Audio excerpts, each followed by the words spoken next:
In one of the most monumental political implosions in American history, President Biden has dropped out of the 2024 presidential race. The decision came weeks after a disastrous debate performance triggered a wave of panic among fellow Democrats. Then, in the aftermath of an assassination attempt that helped elevate Donald Trump to hero status among his already fervent base, calls among Democrats for Biden to step aside reached a breaking point. I'm not sure the word unprecedented really does this justice. We have just never seen a political story like this. Several stark moments during Biden's debate showdown with Trump on June 27th brought his age and mental acuity into question, even among his staunchest supporters. Dealing with everything we have to do with, look, if we finally beat Medicare. A few members of Congress came out pretty early after the debate performance.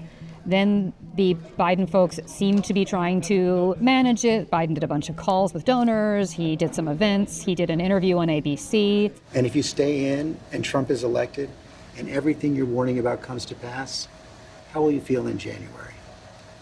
I feel as long as I gave it my all and I did the goodest job as I know I can do. That's what this is about. The president's struggles continued in the weeks following the debate. Ladies and gentlemen, President Putin. President Putin. We're going to beat President Putin. President Zelensky. I wouldn't have picked Vice President Trump to be vice president. After the debate went so badly, he had no margin for error at those events. Democrats and voters who were already worried about him and saw those appearances just did not find them reassuring enough to go forward. One by one, top Democrats went public with their concerns. The unrest also spread to the party's donors, including calls for Biden to step aside from Netflix founder Reed Hastings and actor George Clooney. The president forcefully pushed back on questions about his viability as a candidate in a closely watched press conference on July 11th. I'm not in this for my legacy. I'm in this to complete the job I started. Then, on July 13th,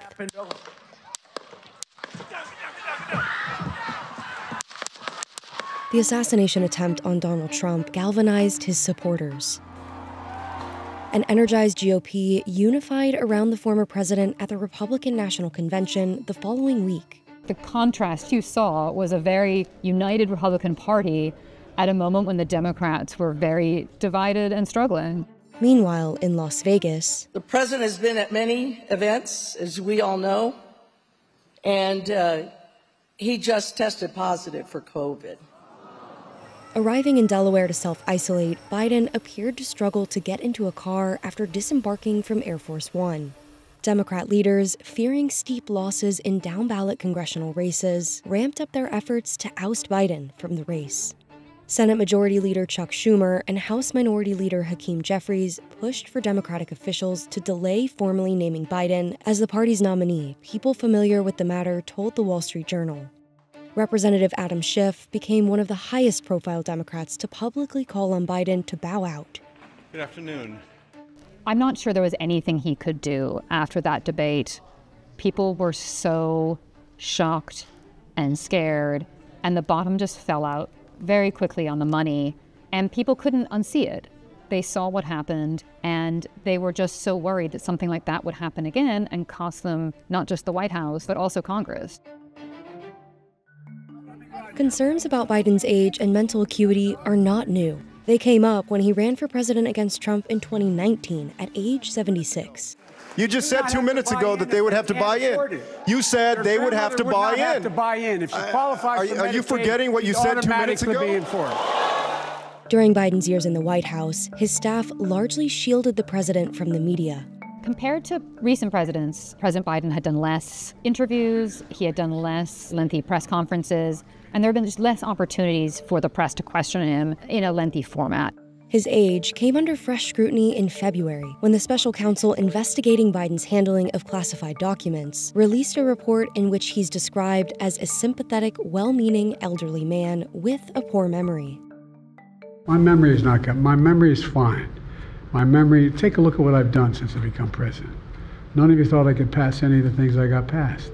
Less than a month before the June 27th debate, the Wall Street Journal reported, based on dozens of interviews, that the president had shown signs of slipping. Democrats are looking not just at the presidency, but also whether they can hold the Senate and whether they could win back the House. The Republicans are very energized, they're very united, they're very clearly behind their candidate, and they're heading into the fall election season feeling really confident. And Democrats now have to go through a really tough thing. And maybe they come out the other side of that really unified, that they can get folks on board, that they can also be energized. But that's more of an open question right now.